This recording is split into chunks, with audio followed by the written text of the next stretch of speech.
بسم اللہ الرحمن الرحیم۔ السلام علیکم۔ یہ national audio library for the blind کی آواز ہے۔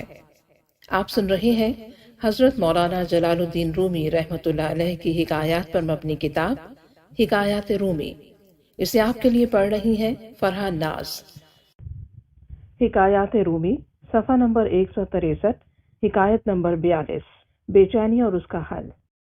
عظیم فرما روا خلیفہ ہارون الرشید کا دل شدید رنج و الم کا کچھ اس طرح شکار ہوا کہ دن کا چین اور راتوں کی نیند اڑ گئی۔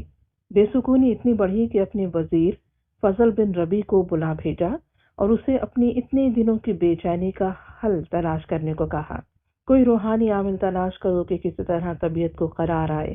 بے شمار عامل اور کئی عالم فاضل لوگوں سے رجوع کیا گیا۔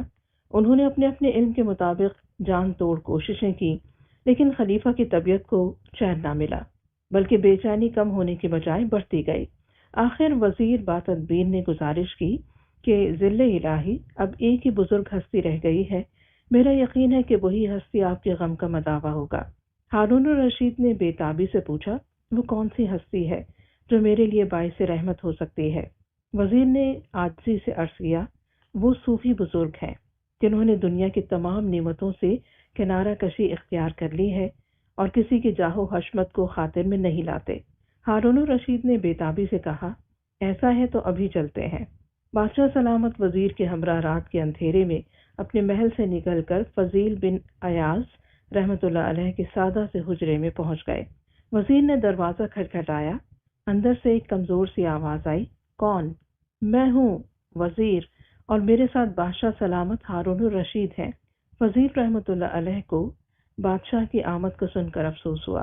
بادشاہ کی اطاعت کرنے پر مجبور تھے۔ حضرت فضیل نے سوچا، بادشاہ وقت خود چل کر میرے غریب خانے تشریف لائے ہیں، ان کی فرمائش سنے بغیر دروازے پر کھڑا رکھنا مناسب نہیں۔ انہوں نے چراغ بجھا دیا اور دروازہ کھول دیا اور خود حجرے کے ایک کونے میں جا کر بیٹھ گئے۔ ان کا طریقہ دنیا کے طریقوں سے یقیناً مختلف تھا۔ لوگ تو آرزو کرتے ہیں کہ کوئی بڑا آدمی صاحب اقتدار ملے تاکہ ان کے اثر و رسوخ میں اضافہ ہو، لیکن فضیل بن ایاز رحمۃ اللہ علیہ بادشاہ وقت کا یوں استقبال کر رہے تھے جیسے ان کے آنے سے انہیں شرمندگی ہو رہی ہو۔ انہیں بادشاہ کے مال و زر اور حیثیت سے کیا غرض تھی جو اس سے متاثر ہوتے۔ ہارون الرشید گھپ اندھیرے میں اندر داخل ہوا اور فضیل بن ایاز کا نام لے کر پکارا۔ جواب خاموشی۔ اندھیرے میں خلیفہ اور وزیر دیواروں کو ٹٹولتے ادھر ادھر ہوئے۔ اچانک ہارون الرشید کا ہاتھ حضرت فضیل بن ایاز کے سر پر جا لگا۔ اس نے کہا، یا حضرت۔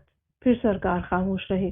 البتہ اتنا ہوا کہ فضیل بن ایاز نے اپنا ہاتھ خلیفہ کے ہاتھ میں دیا۔ ہارون الرشید مصافحہ کر کے بہت خوش ہوا اور اپنے بدن کے اندر ٹھنڈک محسوس کرنے لگا۔ فضیل بن ایاز بولے، فرمان رسول صلی اللہ علیہ وآلہ وسلم ہے، میری امت کے بدترین علماء وہ ہیں جو حکمرانوں کے دروازوں پر جاتے ہیں، اور بہترین حکمران وہ ہیں جو علماء کے در دولت پر حاضری دیتے ہیں۔ ان کلمات نے ہارون الرشید کا دل اپنی مٹھی میں جکڑ لیا اور اسے جاہ و حشمت کے جہان سے روحانی دنیا میں محو پرواز کر دیا۔ پھر فضیل بن ایاز بولے، ہارون الرشید، تیرا ہاتھ کتنا نرم و نازک ہے، کاش یہ جہنم کی آگ سے بچ جائے۔ ان کلمات نے رہی سہی کسر پوری کر دی۔ ہارون الرشید کی آنکھوں سے آنسو بے اختیار بہنے لگے۔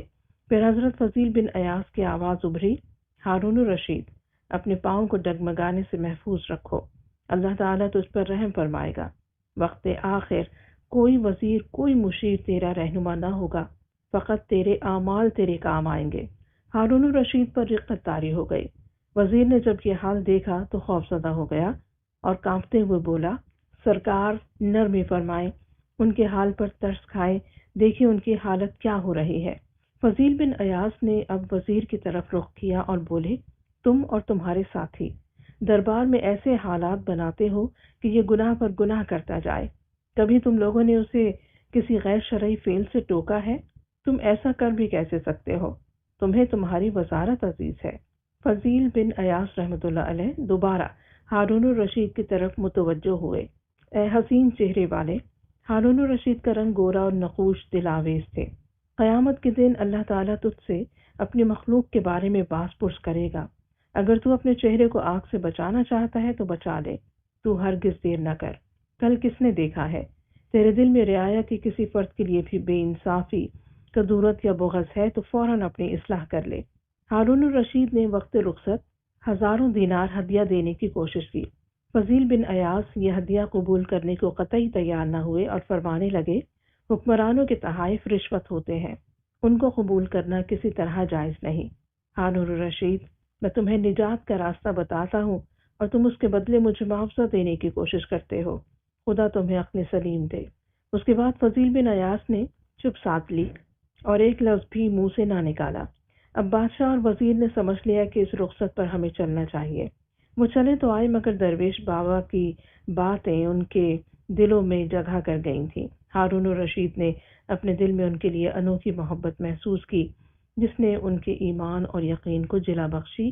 آج کی نشست نے ان کی زندگی کا دھارا بدل دیا تھا۔ درس حیات: واقعی روحانی بیماریوں کا علاج اللہ والوں کے پاس ہی ہوتا ہے۔